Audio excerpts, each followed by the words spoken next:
Jai Hind, all dear students. Again, I would like to welcome all of you on our online platform, The Science Spark. Guys, last class में हम लोगों ने part ई complete किया था, जो कि important points of part optical instrument part E था, ray optics में। आज हम लोग इम्पोर्टेंट डेरिवेशंस के बारे में पढ़ने वाले हैं, जो कि रिफ्लैक्शन और रिफ्रैक्शन पार्ट ए और पार्ट बी के जो इम्पोर्टेंट डेरिवेशन बनते हैं उसके बारे में हम लोग पढ़ेंगे। गाइस, सेशन थोड़ा सा बड़ा होने वाला है, लेकिन इम्पोर्टेंट डेरिवेशन आपको मिलेंगे फॉर एमपी बोर्ड, ठीक है। और सीबीएसई के लिए भी क्वेश्चन बहुत इंपॉर्टेंट यहाँ पर आपको मिलेंगे, ठीक है। स्टार्ट करते हैं पहले क्वेश्चन से। ऑप्टिकल इंस्ट्रूमेंट पार्ट एफ हम लोग पढ़ रहे हैं, इंपॉर्टेंट डेरिवेशंस हैं रिफ्लेक्शन और रिफ्रैक्शन के। पहला क्वेश्चन क्या बनता है? पहला क्वेश्चन है derive the expression for relation between focal length and radius of curvature of spherical mirror. तो क्या होता है, पहले तो हम लोग उसको डिस्कस करें। तो रिलेशन होता है F is equal to R/2, यह हमें प्रूफ करना है, ठीक है। ये क्वेश्चन को हम लोग पढ़ने वाले हैं। इसके लिए मैं एक अरेंजमेंट ले लेता हूं। यह हम लोगों ने प्रिंसिपल एक्सिस मान ली, इस पर रखा है हम लोगों ने स्फेरिकल मिरर, कोई सा भी ले सकते हो। मैं कॉन्केव के लिए सॉल्व कर रहा हूँ। ये कॉन्केव मिरर ले लिया गाइस, जिसका अपेरेचर जो मैंने है वो मान लिया M1 M2। हम लोगों ने एक बात पढ़ी है कि जब प्रिंसिपल एक्सिस के पैरेलल कोई रे ऑफ लाइट आता है, तो जब प्रिंसिपल एक्सिस के पैरेलल रे ऑफ लाइट आती है तो after refraction through the focus चली जाती है। ये हम लोगों ने पढ़ा है, ठीक है। कहाँ से चली जाएगी? तो ये हम लोगों ने पढ़ा है कि सर थ्रू द फोकस चली जाती है। तो ये जो होगा, ये पॉइंट क्या हो गया? फोकस। ये रे इंसिडेंट रे हो गई, ठीक है। ये रे जो है वो हमारे लिए क्या हो गया? Incident ray. मैंने कंसीडर कर लिया कि इंसिडेंट रे को मैंने नाम दे दिया AB, और ये BF के फॉर्म में रिफ्रैक्टेड हो रही है गाइस, ठीक है। अब हमारे पास इंसिडेंट रे है, रिफ्रैक्टेड रे है, तो हमें जब इनके एंगल ऑफ इंसिडेंस और एंगल ऑफ रिफ्रैक्शन बनाना है, रिफ्लेक्शन बनाना है, तो हमें क्या करना पड़ेगा? तो हमें इनके बीच में एक नॉर्मल क्रिएट करना पड़ेगा गाइस। तो नॉर्मल हम लोग मान लेते हैं। तो हमने B से यहाँ पर एक नॉर्मल क्रिएट कर रहा हूँ मैं, ये एक नॉर्मल क्रिएट कर दिया। हमेशा ध्यान रखिएगा कि जो नॉर्मल होगा वो सेंटर ऑफ कर्वेचर पर होगा, तो वो मैंने कंसीडर कर लिया C। जैसे ही नॉर्मल क्रिएट करेंगे तो ये हो जाएगा एंगल ऑफ इंसिडेंस I, और ये हो जाएगा एंगल ऑफ रिफ्लेक्शन R, ठीक है, I और R, ठीक है। तो इसी अरेंजमेंट को थ्योरी में in a ray diagram there is a concave mirror of aperture M1 M2, pole P, focus F। Pole जो होगा इन दोनों का इंटरसेक्शन पॉइंट को क्या बोलेंगे? पोल। फोकस क्या है? F है, एंड इंसिडेंट रे क्या है? AB। रिफ्रैक्टेड रे क्या है?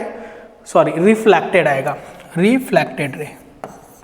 रिफ्लेक्टेड रे जो होगी वो हो जाएगी BF, and consider BC is the normal on the principal axis या परपेंडिकुलर ऑन प्रिंसिपल एक्सिस। ये हम लोगों ने क्रिएट कर दिया। तो हमें पता है, ये अरेंजमेंट बना दिया। हमें पता है by law of reflection, by law of reflection क्या होता है? रिफ्लेक्शन का law, angle I is equal to होता है एंगल R। अगर मैं इसे साइड के फॉर्म में लिखना चाहूं तो क्या लिख सकता हूं? एंगल I जो बन रहा है वो किसके कारण बन रहा है? ABC। इन भुजाओं के AB और BC के कारण बन रहा है। तो एंगल ABC, एंगल I को मैंने लिखा है, ठीक है। एंगल I को मैं इस तरीके से लिख सकता हूं और करके। और जो एंगल R बन रहा है गाइस, वो क्या बन रहा है? ये देखिए आप, CBF, ये वाला angle CBF is equal to में हो जाएगा एंगल CBF, चूंकि B पर बन रहा है तो B जो है वो मिड में लिया है हम लोगों ने। ये हो गया एंगल, हम लोगों ने इक्वल बता दिया, इसे दे देंगे इक्वेशन फर्स्ट। अब देखिए, अगर मैं बात करूं तो आपको दिख रहा है, चूंकि हमारा टारगेट ये है कि हमें बताना है F is equal to R/2। थोड़ा सा समझिए, ऐसे ही पर्पज से आपको डेरिवेशन भी सॉल्व करना है। हमें F की बात करना है R/2। तो आपको दिख रहा है कि F जो है ये वाली डिस्टेंस, PF वाली डिस्टेंस F है, और यहाँ से यहाँ तक की पूरी डिस्टेंस जो है वो CFP, मतलब PC जो है वो पूरी डिस्टेंस R है। तो हमें कहीं ना कहीं प्रिंसिपल एक्सिस पर बात करनी है, लेकिन हमारे पास प्रिंसिपल एक्सिस पर कुछ भी नहीं है। हमारे पास सिर्फ एंगल है जो कि रिफ्लेक्शन को लॉ क्रिएट कर रहे हैं, ठीक है गाइस। तो हमें एंगल्स लेकर हमें साइड की तरफ पहुंचना है। तो आप देखिए, साइड की मैं बात करूं तो आपको पता है कि यहाँ एक ट्रायंगल बन रहा है BCF। अगर मैं इस ट्रेंगल को जो BCF बन रहा है, इस ट्रेंगल को मैं बता दूं कि कोई ऐसा इक्विलैटरल या क्वाड्रिलेटरल ट्रेंगल है या कैसे भी ट्रेंगल मैं इसको क्रिएट कर दूं, तो अगर ये ट्रेंगल ऐसा होगा तो हमें पता है कि किसी ट्रेंगल के दो एंगल इक्वल है, तो उनकी जो आमने सामने की या फ्रंट रेज होती है, या हम बोल सकते हैं कि उनकी जो साइड्स होती है वो आपस में क्या होती है, इक्वल होती है। ठीक है, मतलब BF इज इक्वल टू हो जाएगा CF। कब? जब मैं इस ट्रेंगल को बता दूंगा। तो आप देखिए कि AB और PC दोनों पैरेलल है। By diagram it is clear that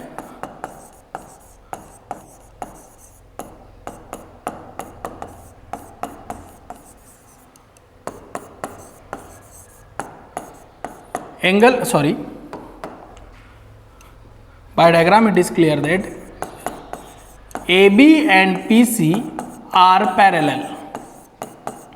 AB और PC जो है वो पैरेलल है एंड BC ज्वाइंट देम।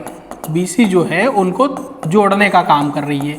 ये आपको फॉर्म दिख रहा है। मैं अगर बात करूं तो AB और PC पैरेलल और BC ने ज्वाइन कर रही है। तो आप देखिए एक फॉर्म बन रहा है, Z का फॉर्म बन रहा है। और अगर मैं बात करूं तो ये वाला एंगल और ये वाला एंगल अल्टरनेट एंगल हो जाएगा। मतलब ये I है तो ये भी एंगल क्या हो जाएगा गाइस, I हो जाएगा। अब मैंने ये बता दिया कहां से, तो then by alternate angle property, alternate angle property क्या बोलती है, तो अल्टरनेट एंगल प्रॉपर्टी के अनुसार को angle ABC is equal to हो जाएगा, angle ABC is equal to हो जाएगा गाइस एंगल, कौन सा एंगल, BCF, एंगल BCF। ये एंगल इक्वल हो जाएगा, इसके इक्वल ये हो जाएगा। और चूंकि हम तो इन दोनों को ऑलरेडी इक्वल बता चुके हैं, तो ट्रेंगल जो BCF है इसके दो एंगल जो है वो आपस में इक्वल है, तो इनकी जो साइड्स होगी वो भी आपस में क्या इक्वल हो, वो क्या होगी, इक्वल होगी। तो ये हम लोगों ने प्रूफ कर दिया। अब आपको देखिए ये एंगल हो गया हमारा, सॉरी ये इक्वेशन हो गई हमारी सेकेंड।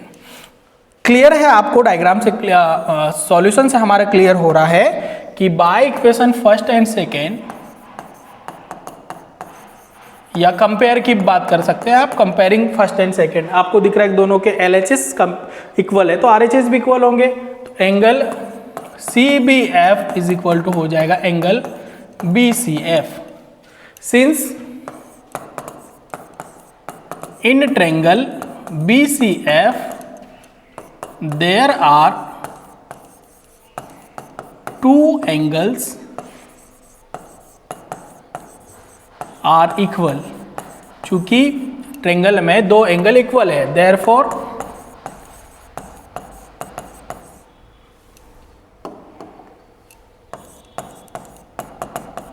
इट्स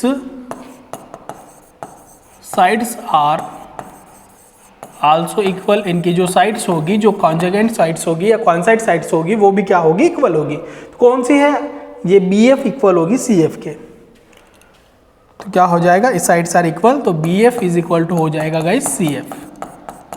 BF किसके इक्वल हो जाएगी, CF के। ये मैं बोल रहा हूँ BF जो है वो किसके इक्वल हो जाएगी, CF के। ठीक है, अब जब भी हम लोग मिरर की बात करेंगे तो एक प्रॉपर्टी का यूज करेंगे। वो प्रॉपर्टी कौन सी है सर, तो वो प्रॉपर्टी है if aperture of mirror is very small then point B is very close to point P। कैसे मैं बात कर रहा हूं, जो मैंने लिखा उसको समझिए। अगर इसका अपेरेचर बहुत छोटा है, अपेरेचर छोटा होगा गाइस, मतलब इसको हम लोग श्रिंक करेंगे तो B P के पास आ जाएगा, तो B और P दोनों इक्वल हो जाएंगे, तो BF और PF भी क्या हो जाएगा, इक्वल हो जाएगा। तो अगर पॉइंट पास में है तो then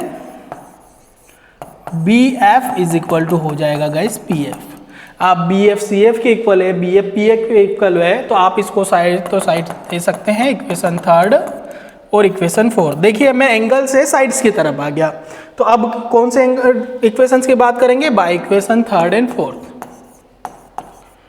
by equation third and equation 4। दोनों एंगल्स की बात करें, दोनों साइड्स आपस में इक्वल हो गई, तो B F L H S equal है, आर एच एस भी इक्वल होंगे, तो ये हो जाएगा guys C F is equal to हो जाएगा पी एफ। यहाँ तक क्लियर है। अब मैं मेरे डायग्राम की तरफ चलूँ, मैंने बता दिया कि सी एफ और पी एफ इक्वल है, लेकिन मुझे तो कहाँ तक की डिस्टेंस चाहिए, पी से सी तक की, आर को मुझे रखना है।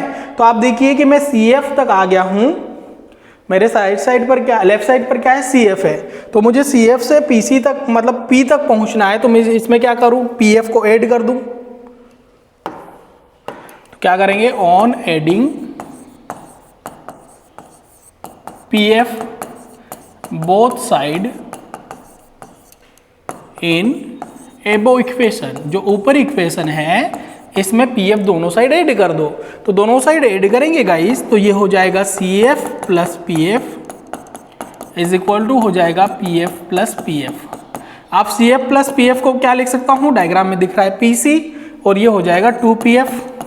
वैल्यूज की बात करें तो पी सी जो होता है वो मतलब पोल से सेंटर ऑफ कर्वेचर तक की डिस्टेंस और पोल से फोकस तक की डिस्टेंस को f से रिप्रेजेंट करते हैं। तो r is equal to 2f और f इज इक्वल टू हो जाएगा r/2, that is required expression.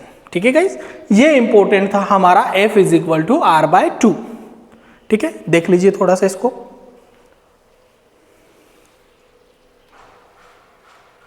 ठीक है गाइस, तो ये आप लोगों ने देख लिया होगा। नेक्स्ट की तरफ बढ़ते हैं।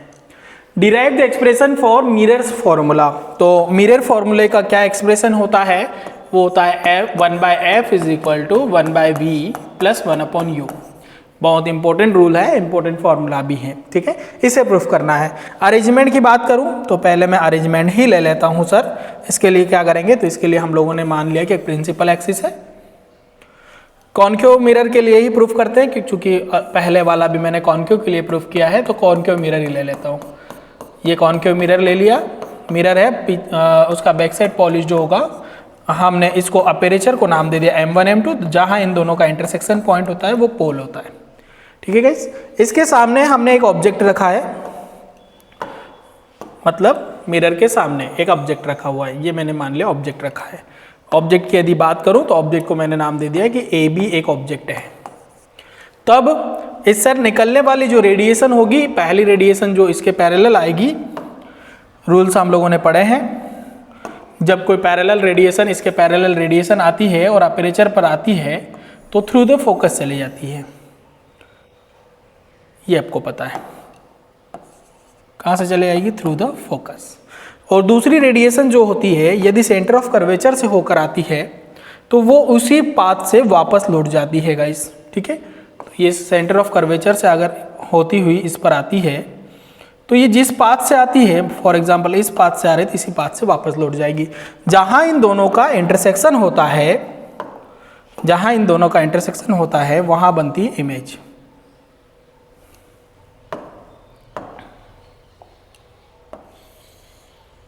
ये बनेगी इमेज, मैंने नाम दे दिया इसको। इमेज जो बनेगी वो बनेगी, चूंकि रेसिप्रोकल मीन्स उल्टी बनेगी, इन्वर्टेड इमेज बनेगी, ए डैश बी डैश। जो रे आ रही है आने वाली रेडिएशन, तो मैंने इसको नाम दे दिया मान लो बी डी। ये कहाँ से जा रही है, तो सेंटर से जा रही है, सेंटर से जाएगी, जिस पाथ से आएगी उसी पाथ से वापस लौट जाएगी। तो ए डी इंसिडेंट रे हो गई गाइस, और यहाँ पर आपको दिख रहा है कि जो रिफ्लेक्टेड रे होगी, जो रिफ्लेक्ट होकर आ रही है, वो रिफ्लेक्टेड रे हो गई हमारे लिए बी एफ। ठीक है, जहाँ इंटरसेक्शन हो रहा है वहाँ इंटरसेक्शन हो जाएगा और उसका इमेज बनेगा। ठीक, नेक्स्ट बात करूँ मैं, तो एक चीज़ आपको दिख रही है, चूंकि हमें यहाँ पर एंगल्स को ट्रेंगल्स को आइडेंटिकल बनाना है, सिमिलर ट्रेंगल की बात करेंगे तो इसके सिमिलर ये वाला ट्रेंगल है, आपको दिख रहा है कि दोनों का कॉमन पॉइंट आ रहा है। इसके सिमिलर यहाँ ट्रेंगल बन सकता है, लेकिन आपको दिख रहा है कि यहाँ तो अपेरेचर है, आर्क है, यहाँ परपेंडिकुलर वैल्यू नहीं है, तो हम लोग क्या कर लेंगे, परपेंडिकुलर को मान लेंगे। तो हम लोगों ने कंसिडर कर लिया कि परपेंडिकुलर है, मैंने नाम दे दिया इसको डी एम। बड़े थ्योरी की तरफ, in ray diagram there is a concave mirror of aperture M1 M2, pole P है उसका, ठीक है, फोकस F है, सेंटर ऑफ कर्वेचर C है। ठीक है guys, kept on a principal axis, consider AB is the object placed in front of mirror, then its image is formed A dash B dash, इसकी image A dash B dash बन रही है। Let DM is the perpendicular on principal axis। यह हम लोगों ने सब कुछ क्लियर कर दिया आपको। ठीक है, ये थ्योरी लिखिए, ये डायग्राम आपके सामने है। अब क्या बात करें, हम लोग ट्रेंगल से शुरुआत करते हैं। ये ट्रेंगल जो है, ट्रेंगल की मैं बात करूं तो ए बी सी और triangle A dash B dash C are identical triangle या सिमिलर ट्रेंगल है। तो शुरुआत करें by ray diagram.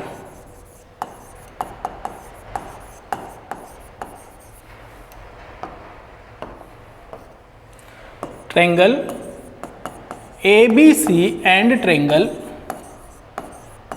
A dash B dash C, आपको दिख रहा है दोनों का कॉमन पॉइंट क्या है, सी, आर आइडेंटिकल, आइडेंटिकल या हम इसे बोल सकते हैं सिमिलर। प्रॉपर्टी ये बोलती है कि इनकी जो एक जैसे दिखने वाली साइड्स होगी वो आपस में उनका रेशियो जो होता है वो आपस में इक्वल होता है। आइडेंटिकल या सिमिलर ट्रेंगल, ये दोनों ट्रेंगल जो हैं वो आइडेंटिकल है या सिमिलर है। ठीक है, तो इनकी जो साइड्स का, ठीक है, सेम साइड्स, तो यहां मैं बात करूं तो इसका जो परपेंडिकुलर बन रहा है वो ए बी बन रहा है और इसका क्या बन रहा है, ए डैश बी डैश। तो A B upon A dash B dash is equal to, दूसरी साइड कॉमन पॉइंट वाला लेंगे ए सी या सी ए लिख सकता हूं मैं इसको, सी ए अपॉन सी ए डैश, सी ए अपॉन हो जाएगा गाइस सी ए डैश। ठीक है, इसको दे देंगे इक्वेशन नंबर फर्स्ट। आगे ट्रेंगल, दूसरे ट्रेंगल्स की बात करें तो ट्रेंगल आपको दिख रहा है डी एम एफ और A dash B dash F. Triangle D M F and triangle A dash B dash F are, ये भी आल्सो कैसे ट्रेंगल है, तो are also identical triangles.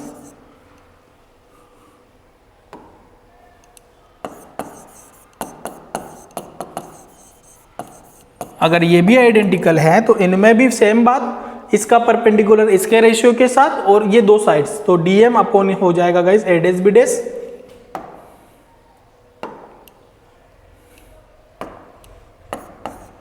DM upon हो जाएगा A dash B dash is equal to, दूसरी side की मैं बात करूं तो कॉमन पॉइंट एफ है तो ए डैश एफ लिख सकते हैं या एम एफ लिख सकते हैं, तो हो जाएगा M F upon A dash F, M F upon हो जाएगा ए डैश एफ। अब आप देखिए, सॉरी,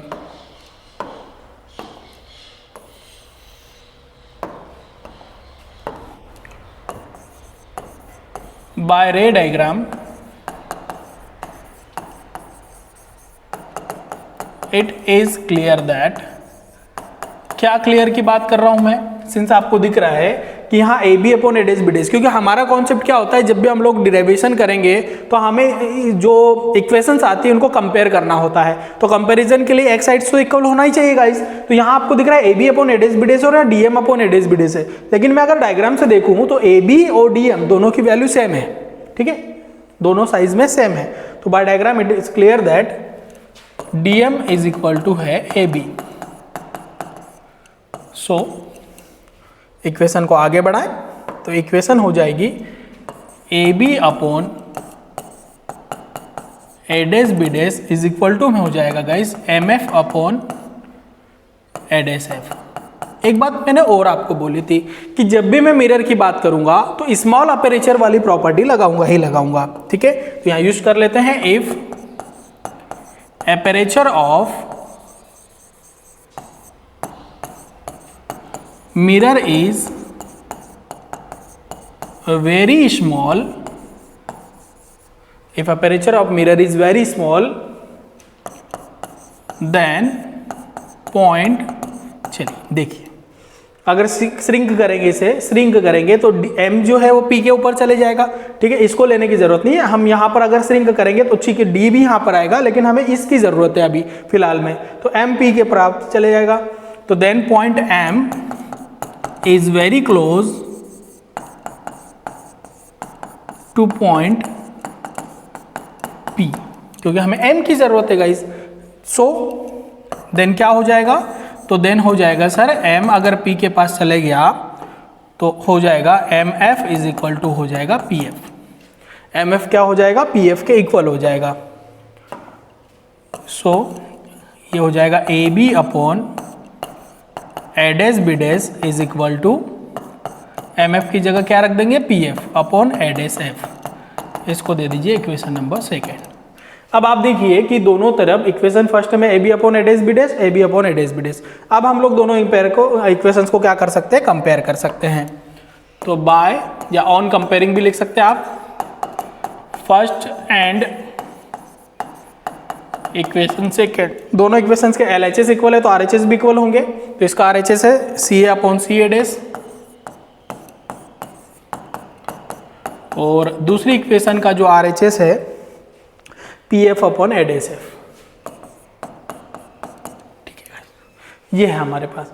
अब देखिए हमें इसकी वैल्यूज पुट करना है, लेकिन वैल्यू उसी के पुट कर पाऊंगा मैं, क्योंकि आपको पता है कि जब भी मैं साइन कन्वेंशन रूल की बात करता हूं तो हमें वैल्यू उसी की मिलेगी जो P से है, क्योंकि मिरर की बात हो तो P इसका सेंटर पॉइंट है।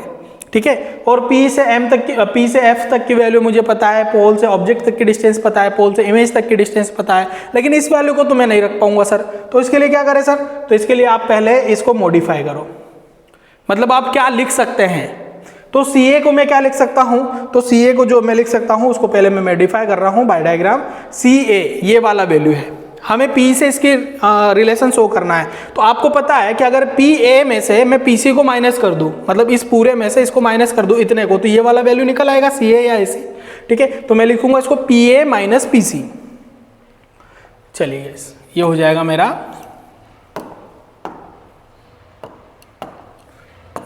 PA माइनस PC, ये P से कन्वर्ट कर दिया। CA डैश की बात कर लीजिए, CA डैश ये वाला वैल्यू है, तो इसमें से पूरे में से इसको माइनस कर दूं, सब में वही चलेगा, तो PC माइनस PA डैश लिख सकता हूं इसको मैं, PC minus PA dash is equal to PF को बदलने की जरूरत नहीं है क्योंकि ऑलरेडी फोकस से दिया हुआ है। और A डैश F को क्या लिख सकता हूं सर, A डैश F ये वाला वैल्यू है, तो सीधी सी बात है पूरे में से इसको माइनस कर दो, तो PA dash minus PF। Formula सब में सेम लगा है, PA डैश माइनस PF। अब मैं बात करूंगा साइन कन्वेंशन रूल की।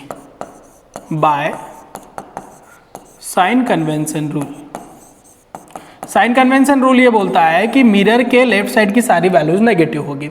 साइन कन्वेंशन रूल के अकॉर्डिंग पहले तो मुझे जिन की जरूरत है, तो किसकी जरूरत है, पहला आपको दिख रहा है PA की जरूरत है, दूसरा आपको दिख रहा है PC की जरूरत है, तीसरा आपको दिख रहा है PA डैश की जरूरत है, और चौथा आपको दिख रहा है PF की जरूरत है। क्योंकि आपको दिख रहा है जो मिरर है उसके सभी लेफ्ट साइड की वैल्यूज है, तो हम लोग एक चीज तो कंफर्म है कि सभी वैल्यूज नेगेटिव होगी। ठीक है गाइस, उसके बाद में अगर बात करूं तो जो वैल्यूज की जरूरत है वो कहां से कहां तक की डिस्टेंस है, तो P से A डैश तक की डिस्टेंस को क्या लिखते हैं, P से F तक की डिस्टेंस को पहले मैं क्लियर कर दूं, फोकस तक की डिस्टेंस फोकल लेंथ होती है। P से A डैश ये इमेज तक की डिस्टेंस को रिप्रेजेंट करता है, और इमेज तक की डिस्टेंस को V से रिप्रेजेंट करते हैं। ठीक है, P से C तक की डिस्टेंस जो होती है रेडियस ऑफ कर्वेचर तक को रिप्रेजेंट करती है, और P से A जो है ऑब्जेक्ट तक की डिस्टेंस को रिप्रेजेंट करती है। तो मैं इसे लिखूंगा P से A तक की वैल्यू, P से ऑब्जेक्ट तक की वैल्यू तो minus U, centre of curvature R, A dash मतलब इमेज V, और PF फोकस तक की डिस्टेंस मतलब हो जाएगा F। ये जो इक्वेशन है इसको हम इक्वेशन दे देंगे A, क्योंकि हमारे लिए मेन इक्वेशन यही है।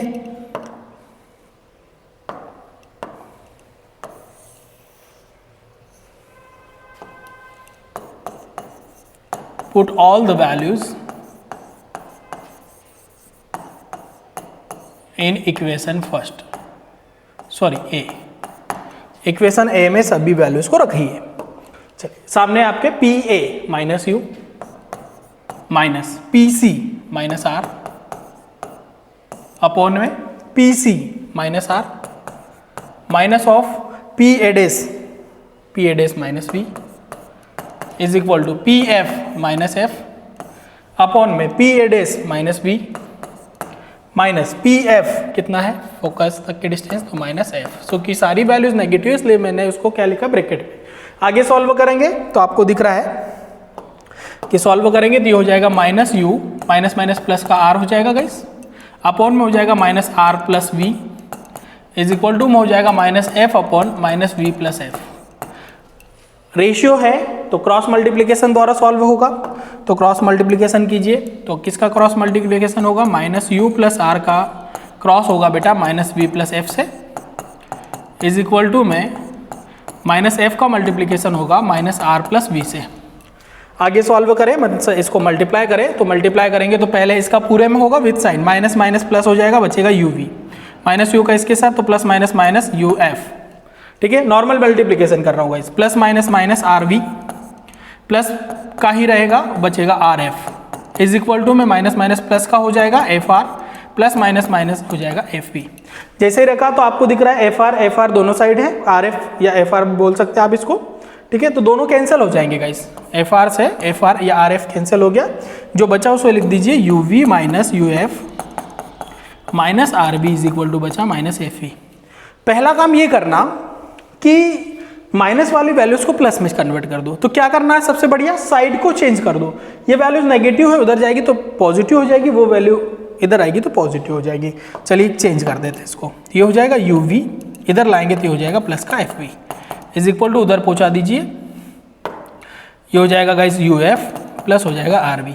अब हमारे आगे टॉपिक की तरफ बढ़े तो आपको दिख रहा है कि U V F V U F R V सब कुछ है, सॉल्यूशन जो बनाना है उसमें सॉल्यूशन में हमारा क्या है, 1/f is equal to 1/v plus 1/u, मतलब f u और v है, r नहीं है। तो r को क्या करें, तो r को हम लोग लिख सकते हैं, तो आपको पता है कि since r is equal to होता है 2f, r कितना होता है 2f, हम लोगों ने प्रूफ किया है f is equal to r/2 या r is equal to 2f, तो ये वैल्यू हो जाएगी guys uv plus F P is equal to U F plus 2fv। अब आपको दिख रहा है एफ पी इधर है, उधर 2fv है, तो एफ पी उधर जाएगा तो माइनस हो जाएगा उसके साथ, तो माइनस होगा, माइनस जब होगा तो ये क्या बन जाएगा, तो यू वी इधर रह जाएगा U V is equal to U F plus 2fp minus हो जाएगा guys F P. Side change कर दी, साइड चेंज करेंगे तो इसको आप 2x मान सकते हैं, इसको x मान सकते हैं, 2x माइनस x बचेगा, तो u v is equal to हो जाएगा u f plus F P. लेकिन हमें तो रिलेशन चाहिए जिसमें एक ही टर्म आ रही है, तो क्या करें, डिवाइड कर दो, ऑन डिवाइडिंग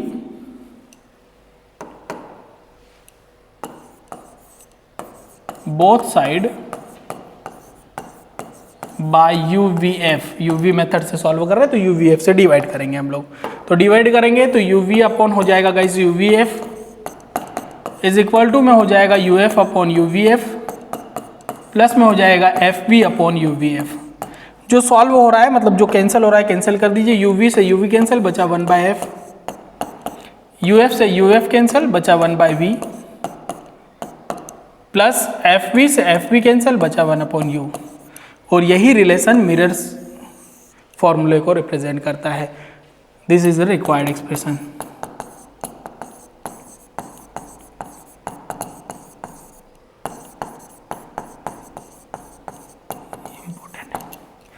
ठीक है, इंपॉर्टेंट फॉर्म है, बहुत अच्छा क्वेश्चन है और इंपॉर्टेंट भी है गाइस। ठीक है, थोड़ा देख लीजिए इसको भी, फिर आगे बढ़ते हैं हम लोग। ठीक है गाइस, देख लिया होगा आप लोगों ने, नेक्स्ट स्टार्ट करते हैं। नेक्स्ट क्वेश्चन है derive the expression for principal of reversibility.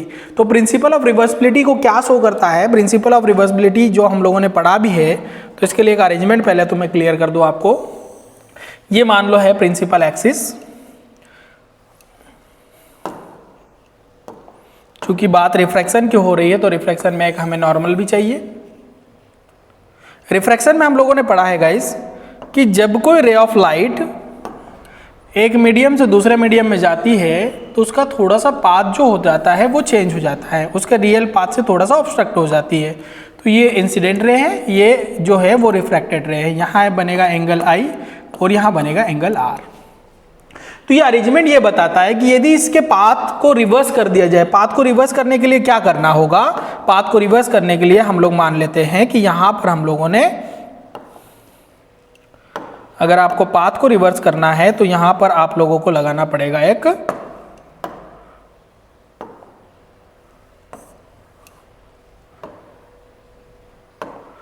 मान लो पाथ को रिवर्स कर रहे हैं, तो पाथ को रिवर्स करने के लिए आप लोगों ने मान लो हमने लगाया है प्लेन मिरर। तो प्लेन मिरर अगर लगाएंगे तो रे ऑफ पाथ क्या हो जाएगा, रिवर्स हो जाएगा। मतलब ये यहाँ से जाएगी तो जिस पाथ से ये आती है उसी पाथ से क्या हो जाती है गाइस, वापस लौट जाती है। इसी को कहा जाता है प्रिंसिपल ऑफ रिवर्सिबिलिटी। तो हमने मान लिया कि जो पहला मीडियम है वो एयर है और दूसरा मीडियम जो है वो हम लोगों ने मान लिया ग्लास। मतलब जो रे ऑफ लाइट है एयर टू ग्लास जा रही है। अब पढ़ लेते इसको। If the path of light रे इज रिवर्स्ड, रिवर्स कर दिया हम लोगों ने इसको, इट अलोंग रिवर्स, ठीक है, reverse it returns along the same path, तो सेम पाथ से वापस जाएगी which has been followed by previously, जो पाथ को इसने प्रीवियसली फॉलो किया उसी पाथ से वापस चली जाएगी। This is known as principle of reversibility of light. तो I to R जो एंगल बन रहा है हमारे पास उसकी बात हो रही है। अब इसे अगर हम लोगों को प्रूफ करना है तो प्रूफ करने के लिए आपको पता है कि जो साइन कन्वेंशन रूल बोलता है, तो साइन कन्वेंशन जो रिफ्रैक्शन का लॉ बोलता है वो क्या बोलता है कि एंगल जो होंगे वो आपस में इक्वल होते हैं। एंगल्स की बात करें अगर हम लोग तो वो आपस में क्या होते हैं, इक्वल होते हैं। मतलब रिफ्रैक्शन जो होता है उसमें स्नेल्स लॉ हम लोगों ने पढ़ा है कि ratio of sine angle of incidence to the sine angle of refraction is always equal to numerical constant होता है, यह हमें पता है। तो when a ray of light is passes from air to glass, जब ray of light air to glass जाएगी तो रिफ्रैक्टिव इंडेक्स क्या होगा, तो refractive index, so it's refractive index की बात करें तो एयर टू ग्लास जा रही है गाइस, तो MUG is equal to sine angle of incidence I और साइन एंगल ऑफ रिफ्रैक्शन तो साइन I अपॉन हो जाएगा साइन R। ये कब, जब ray of light air to glass जा रही है तब की बात हो रही है। रिवर्स करेंगे तो क्या होगा, when a ray of light is passes from, path को चेंज कर दिया, रिवर्स कर दिया, glass to air, then so इस कंडीशन में रिफ्रैक्टिव इंडेक्स क्या हो जाएगा गाइस, तो इस कंडीशन में रिफ्रैक्टिव इंडेक्स चेंज हो जाएगा और चेंज होकर हो जाएगा G/μA। So G/μA is equal to क्या हो जाएगा, इसके लिए एंगल R हो जाएगा और ये हो जाएगा साइन I। पाथ को रिवर्स कर दिया हम लोगों ने, ठीक है। अब रे ऑफ लाइट ऐसे जा रही है तो ये हो जाएगा, इसको दे देंगे इक्वेशन नंबर 2। सॉल्यूशन को आगे बढ़ाएं तो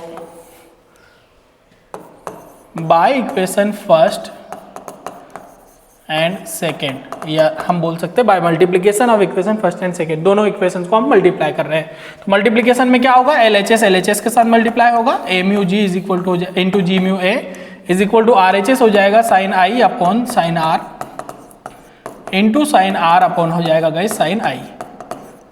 जब रखेंगे तो दोनों आपको दिख रहा है कि दोनों राइट साइड की बात करें तो साइन I से साइन I कैंसिल हो जाएगा, साइन R से साइन R, बचा आपके पास MUG इंटू G/μA बराबर क्या बचा 1।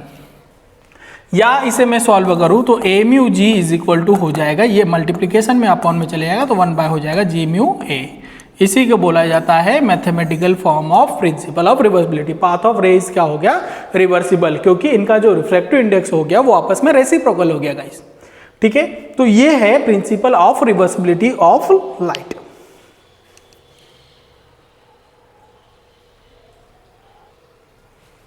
चलिए गाइस नेक्स्ट की तरफ बढ़ते हैं। नेक्स्ट क्या है, derive the expression for relation between critical angle and refractive index. तो पहले तो मैं क्रिटिकल एंगल आपको क्लियर कर दूं कि क्रिटिकल एंगल का मतलब क्या होता है, फिर हम लोग उसके टॉपिक की तरफ बढ़े। तो क्रिटिकल एंगल क्या होता है, तो क्रिटिकल एंगल पहले मैं आपको डायग्राम के फॉर्म में समझा दूं, फिर और बेस्ट तरीके से आप लोग इसे समझ पाएंगे। हमने पढ़ा है कि जब रे ऑफ लाइट एक मीडियम से दूसरे मीडियम में जाती है तो या तो वो टुवर्ड्स द नॉर्मल झुकेगी या अवे फ्रॉम द नॉर्मल हो जाती है, ठीक है। लेकिन ये रूल डिपेंड करता है कि अगर रे ऑफ लाइट डेंसर मीडियम से डेंसर टू रेयरर जाती है तो ये अवे फ्रॉम द नॉर्मल हो जाती है, away from normal means normal से दूर हटेगी। और इसके just opposite rarer to denser जाएगी तो ये क्या होगी, टुवर्ड्स द नॉर्मल झुकेगी और इसमें अवे फ्रॉम द नॉर्मल हो जाएगा गाइस, ठीक है। ये रूल बोलता है, ठीक है। तो क्या होता है कि जब रे ऑफ लाइट हमने बोला कि डेंसर टू रेयर जा रही है तो हमने ये मान लिया कि ये रे ऑफ लाइट है, इंसिडेंस रे है। अब इंसिडेंट रे है तो इसका जो एंगल होगा वो एंगल ऑफ इंसिडेंस होगा। अब हम लोगों ने बोला कि सर रे ऑफ लाइट जब डेंसर मीडियम से रेयर में जाती है तो अवे फ्रॉम द नॉर्मल झुकती है, तो ये इसका वो एंगल, ये जो मीडियम है ये कौन सा मीडियम है, तो ये मीडियम है सर डेंसर और ये मीडियम है रेयर। तो जब एंगल ऑफ इंसिडेंस के इक्वल क्रिटिकल एंगल जब इसके इक्वल होगा तब रे ऑफ लाइट जो होगी क्रिटिकल एंगल में, जैसे मैंने इसको बढ़ाया तो ये एंगल्स पहली बार में मान लो यहाँ होगा, फिर बढ़ते चले जाएगा, तो जब ये रे ऑफ लाइट मतलब जब रिफ्रैक्शन जो है वो सेम उसके प्रिंसिपल एक्सिस के हो जाए, मतलब एंगल ऑफ रिफ्रैक्शन जो है गाइस वो 90 डिग्री हो जाए, तो उस पोजीशन को कहा जाता है कि angle of incidence is equal to angle of critical या क्रिटिकल एंगल। तो हम बोल सकते हैं कि कब की बात हो रही है, जब रे ऑफ लाइट जो है वो डेंसर मीडियम से रेयर मीडियम में जाती है। तो हम इसको डायरेक्टली क्रिटिकल एंगल की डेफिनेशन और आपको क्लियर कर दूं मैं, तो क्रिटिकल एंगल क्या हो जाएगा, so critical angle is the angle of incidence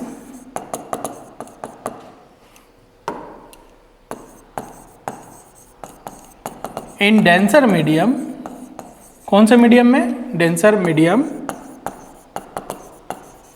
when angle of refraction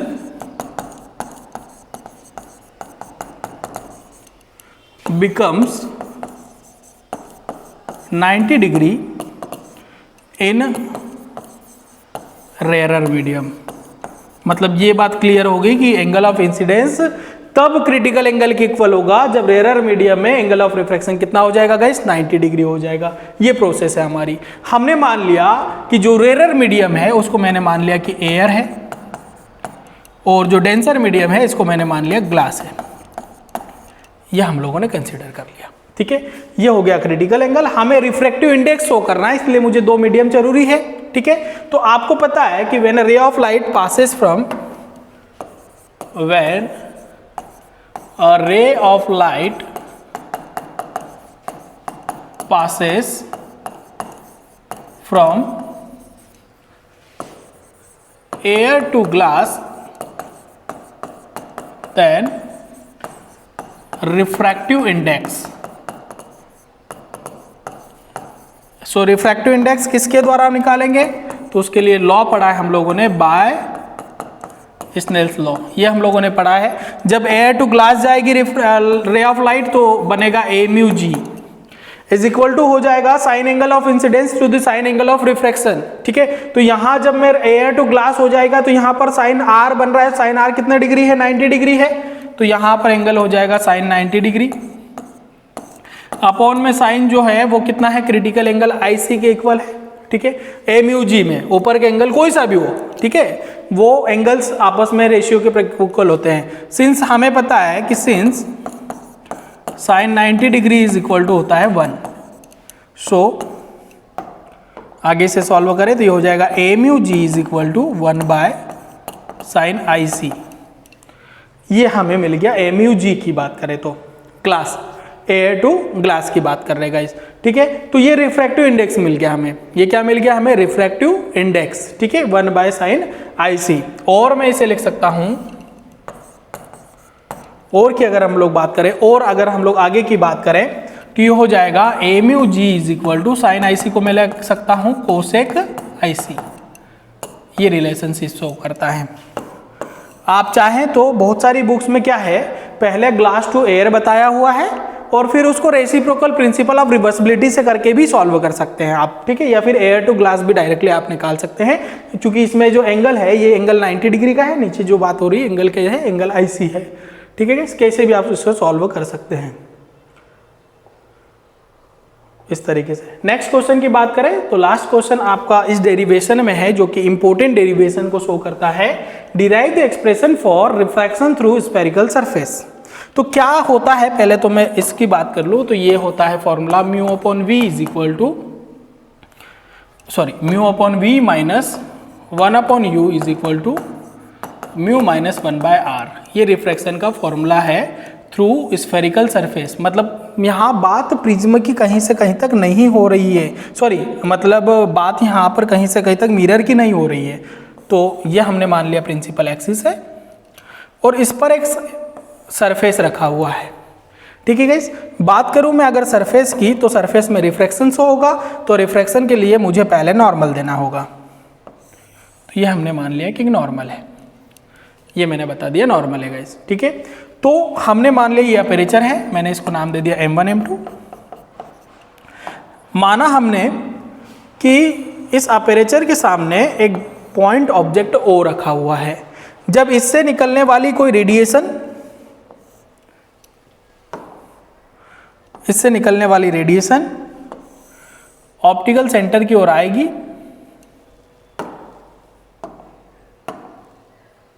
इससे निकलने वाली रेडिएशन मीन्स इसकी रेडिएशन जो है वो नॉर्मल की ओर आएगी। तो हमें पता है कि जब रेडिएशन एक पॉइंट से दूसरे पॉइंट की ओर जाती है तो through the normal means towards the normal झुक जाती है, टुवर्ड्स द नॉर्मल झुक जाएगी गाइस।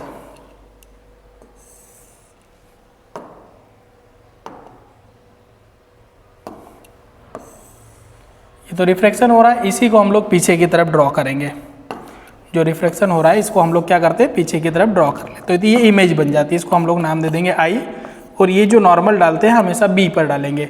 हमने मान लिया O से निकलने वाली जो रेडिएशन है, ये पॉइंट को नाम दे दिया मैंने A, OA। तो ये जो है ये टर्म हमारी नॉर्मल है। डायग्राम की तरफ बढ़े, consider O is the point object on the principal axis, ray OA, ये जो रे है ये इंसिडेंट रे को रहा है, incident on spherical surface and after refraction it bends towards the normal, normal की ओर झुक जाती है। The normal and followed path AI, ठीक है। चूंकि इमेजनरी पाथ है इसलिए मैंने डॉट प्रोडक्ट में डॉट्स में इसको दर्शाया है। Consider alpha beta and gamma, object lens जो इंसिडेंट रे है उसके साथ अल्फा, और रिफ्रैक्टेड रे, चूंकि ये हमारे लिए रिफ्रैक्टेड रे है तो ये बना रहा है बीटा, और ये जो है ये कौन सा एंगल बना रहा है, गामा, रिस्पेक्टिवली। अलग अलग शो करते हैं। आपको दिख रहा है ये नॉर्मल है, नॉर्मल से यहाँ तक का जो एंगल होगा ये एंगल ऑफ इंसिडेंस होता है, इसको मैं किससे रिप्रेजेंट करूंगा, I से। और ये जो एंगल होगा ये एंगल ऑफ रिफ्रैक्शन होगा, जिसको मैं रिप्रेजेंट करूंगा एंगल R से। ये आपको एंगल क्लियर हो रहे होंगे, एंगल I और एंगल R, ठीक है गाइस। आगे हम लोग जब इसे सॉल्व करेंगे, थोड़ा सा आप देख लीजिए फिर आगे बताता हूं मैं आपको, ठीक है। तो ये क्लियर हो गया होगा आपको, आगे बढ़ते हैं, ठीक है। ये हमारे पास अरेंजमेंट है, बाकी मैंने आपको सब क्लियर कर ही दिया है, ठीक है। तो हम लोगों को बताना क्या है, यहाँ पर चूंकि बात रिफ्रैक्शन की हो रही है तो रिफ्रैक्शन यूज ही करते हैं बाय रिफ्रैक्शन लॉ, या इसे मैं लिख सकता हूँ बाय स्नेल्स लॉ। चूंकि बात स्नेल की हो रही है, रिफ्रैक्शन की हो रही है, तो कौन सा लॉ यूज होता है गाइस, स्नेल्स लॉ। सो स्नेल्स लॉ क्या होता है वो हम लोगों ने पढ़ा है, म्यू इज इक्वल टू होता है sine I upon angle of incidence to the angle of refraction का रेशियो साइन एंगल के साथ, साइन I अपॉन R, ठीक है। यहाँ एक प्रॉपर्टी यूज करेंगे हम लोग, if I and R very small, angle I और एंगल R अगर बहुत छोटे हैं तो then sine I is approximately equal, मतलब सिर्फ I रखेंगे, और sine R is approximately equal हम लोग रखेंगे R।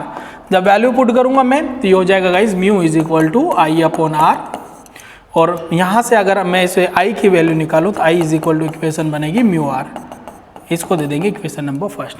अब हमारा यहाँ से कॉन्सेप्ट चालू होता है, यहाँ से मेन पार्ट की तरफ हम लोग आगे बढ़ते हैं। तो मैंने आपको क्लियर कर दिया है यहाँ तक, ये तो sign convention, sign Snell's law rule लगाया है मैंने। फिर स्मॉल अपेरेचर्स की बात कर रही है, स्मॉल एंगल्स के लिए I is equal to mu R, मतलब हमारा टारगेट क्या है, I और R को फाइंड करना है।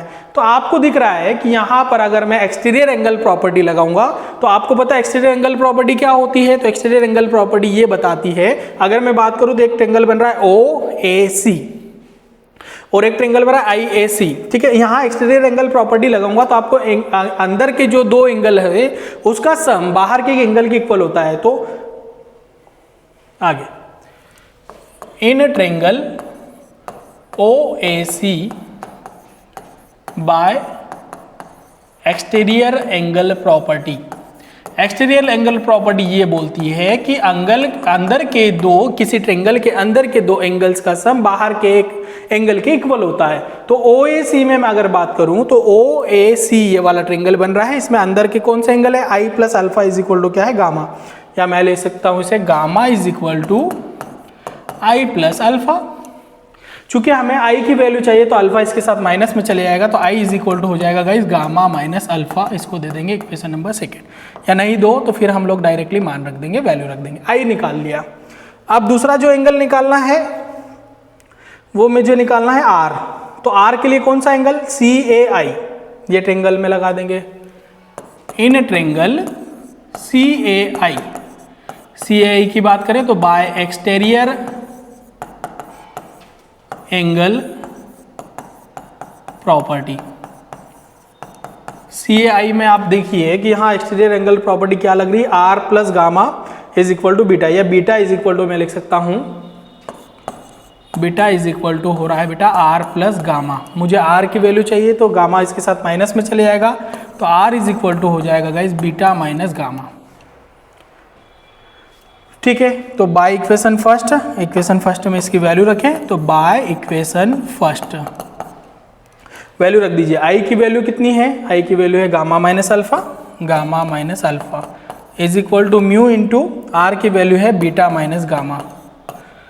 सॉल्व करें इसको तो ये हो जाएगा gamma minus alpha is equal to mu beta minus mu gamma, ये हो गया। गामा वाली वैल्यूज को एक साइड कर दीजिए, आगे थोड़ा सा सॉल्व करके मैं बता देता हूँ। गामा वाली वैल्यूज को एक साइड करेंगे तो आपको दिख रहा है कि ये हो जाएगा minus alpha minus mu beta, ये हो जाएगा गाइस, इज इक्वल टू में हो जाएगा माइनस म्यू गामा इस side, mu beta plus alpha भी आप लिख सकते हैं, या गामा माइनस, मतलब इसको मैं इधर ला रहा हूं,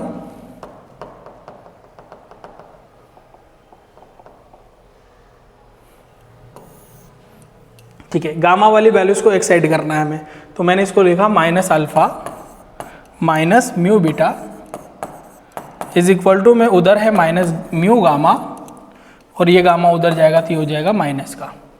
ठीक है, तो इसमें से आपको दिख रहा है कि माइनस अगर मैं कॉमन लूँगा तो ये हो जाएगा alpha plus mu beta is equal to उधर से माइनस कॉमन लेंगे तो ये हो जाएगा गाइस माइनस गामा कॉमन ले सकते हैं तो ये हो जाएगा म्यू प्लस 1। ऐसे भी इसको सॉल्व कर सकते हैं आगे की तरफ आप। ठीक है, तो इसे सॉल्व करेंगे तो आगे हो जाएगा माइनस दोनों तरफ से कॉमन हट जाएगा तो ये हो जाएगा alpha plus mu beta is equal to में हो जाएगा alpha plus mu beta minus दोनों तरफ से कैंसिल, बचा गामा म्यू प्लस 1। ठीक है, सॉरी थोड़ा सा कहीं ना कहीं हम लोगों ने गलत किया है, कारण ये है कि यहाँ रेडिएशन दूसरी आएगी गाइस। ठीक है, तो कैसे इसको सॉल्व करें, तो इसमें आप एक्सटीरियर एंगल प्रॉपर्टी जो हम लोग लगा रहे, सॉरी मैंने फॉर्मूले ही मतलब जो डायग्राम है उसी को गलत कर दिया है, हो जाता है।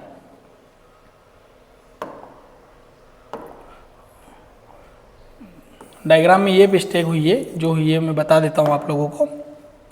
ठीक है, डायग्राम में ये हुआ है कि ये प्रिंसिपल एक्सिस है, इस पर हम लोगों ने अपेरेचर माना है। फिर बात करें अगर नॉर्मल की, तो नॉर्मल जो होगा, चूँकि टुवर्ड द बेंड हो रही थी बेटा वो, ये नॉर्मल है। मैंने इसके सामने एक ऑब्जेक्ट ओ माना है।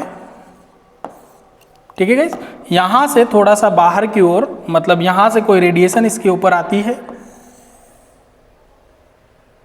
तो after refraction toward the normal झुक जाती है, टुवर्ड द नॉर्मल। इसको हम लोग पीछे की तरफ ड्रॉ करेंगे गाइस। ठीक है, तो इसको पीछे की तरफ ड्रॉ करेंगे तो ये इमेजिनरी ड्रॉ होगी, ये पीछे की तरफ ड्रॉ होगी और यहाँ बनेगी इमेज। ये हो गया आई, ये हो गया सी, अल्फा बीटा और ये हो जाएगा गामा। ठीक है, ये हम लोगों ने लिख रखा है, और ये ए ये होगा, सॉरी नॉर्मल को डायरेक्शन नहीं देना, ये रेडिएशन इस तरीके से होगा। अब इसको आप सॉल्व करें, ये पोल होगा, चेंज क्या होगा, ये तो सेम रहेगा, यहाँ से थोड़ा सा चेंज कर देंगे हम इसको, 2 मिनट अभी हो जाएगा सॉल्व।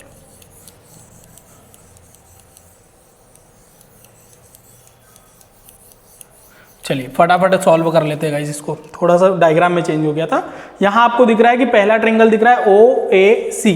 अगर मैं एंगल्स की बात करूँ तो यहाँ पूरा जो एंगल बन रहा है ये एंगल ऑफ इंसिडेंस है, ये इंसिडेंस रे और नॉर्मल के बीच का एंगल, और ये वाला जो एंगल बन रहा है नॉर्मल और रिफ्लेक्टेड रे के बीच का एंगल, ये है आर। तो पहले मैं OAC पूरा ट्रेंगल ले रहा हूँ। In triangle OAC by external angle property, बाहर का एंगल जो है वो आपको दिख रहा है गामा और अंदर का एंगल है आई और अल्फा। ठीक है, तो गामा इज इक्वल टू हो जाएगा, gamma is equal to I plus alpha. हमें आई की वैल्यू निकालना है तो ये हो जाएगा गामा माइनस अल्फा। इसी प्रकार इन ट्रेंगल दूसरा जो आर का वैल्यू निकालना है सेम वैसे ही करना है, बस बेटा ये साइड इक्वल हो गई थी। AIC या IAC भी लिख सकता हूं मैं इसको। In triangle IAC bye exterior angle property, 2 minute में फटाफट कर लेते हैं इसको हम लोग। बाय एक्सटीरियर एंगल प्रॉपर्टी क्या हो जाएगा गाइज, यहाँ दो अंदर के एंगल कौन से हैं, आर और बीटा है, तो गामा इज इक्वल टू हो जाएगा R plus beta. Gamma is equal to हो जाएगा आर प्लस बीटा। ठीक है, देख लो एक बार और समझ लो। अल्फा और आई ये वाला एंगल है, इसके बाहर कौन सा है, गामा, तो गामा इज इक्वल टू मैंने लिखा आई प्लस अल्फा, तो आई की वैल्यू ये निकल आई। वैसे आर की वैल्यू यहां से निकालूंगा तो क्या निकलेगी गाइस, गामा माइनस बीटा। अब बाय इक्वेशन फर्स्ट वही करना है, करना वही है। फर्स्ट में रखेंगे वैल्यू तो ये हो जाएगा gamma minus alpha is equal to mu into gamma minus beta. Mu का अंदर मल्टीप्लाई करेंगे तो ये हो जाएगा gamma minus alpha is equal to mu gamma minus हो जाएगा गाइस म्यू बीटा। हमें गामा वाली टर्म्स को एक साइड करना है तो ये इधर आएगा तो ये हो जाएगा minus alpha plus mu beta is equal to mu gamma, ये उधर जाएगा तो माइनस का गामा, तो हो जाएगा minus alpha plus mu beta is equal to, दोनों में से गामा कॉमन आ रहा है, बच रहा है म्यू माइनस 1। अब हमारी जो इक्वेशन है वो किसके फॉर्म में बन गई, अल्फा बीटा और गामा के फॉर्म में बन गई। इसको दे देते हैं हम लोग इक्वेशन नंबर 2। अब किसकी वैल्यू निकालेंगे, अल्फा बीटा और गामा की वैल्यू निकालेंगे। For value of alpha beta and gamma, alpha beta और गामा की वैल्यूज निकालेंगे तो आपको पता है कि अल्फा बीटा और गामा क्या है, एंगल है। एंगल इज इक्वल टू क्या होता है गाइस, आर्क अपॉन रेडियस।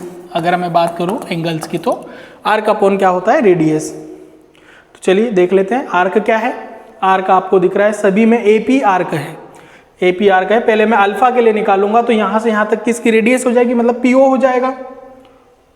तो ये हो जाएगा अल्फा के लिए, अल्फा की वैल्यू हो जाएगी AP अपॉन PO, और PO जो डिस्टेंस है ऑब्जेक्ट तक की डिस्टेंस है, तो AP अपॉन हो जाएगा गाइस माइनस का U, ऑब्जेक्ट तक की डिस्टेंस। या आप चाहें तो यहीं इसको डायरेक्टली लिख सकते हैं, इज इक्वल टू करके ये हो जाएगा AP upon minus U। Beta के लिए बात करें, आर्क सेम है AP। बीटा कहाँ बन रहा है, बीटा बन रहा है रिफ्रैक्टेड रे पर, तो इमेज हो जाएगी PI, और इमेज तक की डिस्टेंस को हम लोग रिप्रेजेंट करते हैं V से, चूंकि सरफेस के साइड है तो माइनस का हो जाएगा। आगे बात करें अल्फा बीटा और गामा, गामा की वैल्यू क्या है, तो गामा हो जाएगा AP, रेडियस वही है, सेंटर तक की डिस्टेंस मतलब PC, तो हो जाएगा AP अपॉन माइनस का R। आगे इन सभी की वैल्यूज को हम लोग रखेंगे, put the value of alpha beta and gamma in equation 2। Equation 2 क्या है, तो पहले मैं इक्वेशन 2 को क्लियर कर दूं। Minus alpha plus mu beta, minus alpha plus mu beta is equal to gamma into mu minus 1, यही है gamma into mu minus 1। Values रख दीजिए, माइनस अल्फा की वैल्यू तो ये हो जाएगा minus AP upon minus U, plus में म्यू बीटा कहाँ है, बीटा की वैल्यू तो म्यू इंटू हो जाएगा बीटा की value AP upon minus V, AP upon minus V is equal to gamma की वैल्यू रखेंगे, ये होगा guys AP upon minus R, radius of curvature minus R, और इनटू में है म्यू माइनस 1। दोनों तरफ से आपको दिख रहा है कि माइनस कॉमन आ रहा है, ये इससे कैंसिल हो जाएगा, बचेगा AP upon U plus minus minus AP common ले लेंगे, AP कॉमन लिया तो बचा 1 upon U plus minus minus mu upon V, ये बचा गाइस AP कॉमन ले लिया मैंने, इज इक्वल टू में AP कॉमन है तो AP upon minus R upon multiplication में म्यू माइनस 1। सॉल्व करें इसे, तो सॉल्व करने पर आपको दिख रहा है AP से AP कैंसिल हो जाएगा, प्लस माइनस की बात करें यहाँ पर माइनस का वैल्यू है, तो हमें तो म्यू अपॉन वी के फॉर्म में करना है, तो माइनस कॉमन ले लीजिए, तो ये हो जाएगा माइनस म्यू अपॉन वी। ठीक है, माइनस कॉमन लेंगे, सॉरी मैंने क्या बोला, माइनस कॉमन लेना है, माइनस कॉमन लेना है तो ये प्लस का हो जाएगा, माइनस में ये वाली जो वैल्यू प्लस की होगी वो माइनस की हो जाएगी, और इज इक्वल टू में माइनस ऑलरेडी है तो ये बचेगा म्यू माइनस 1 अपॉन आर, और ये माइनस का है आर तो माइनस ऊपर लगा दिया, माइनस से माइनस कैंसिल दोनों साइड से, बचा mu upon V minus 1 upon U is equal to mu minus 1 by R. क्या बचा, mu upon V minus 1 upon U is equal to mu minus 1 by R. यही रिक्वायर्ड एक्सप्रेशन है किसके लिए guys, surface के लिए। ठीक है, थैंक यू सो मच।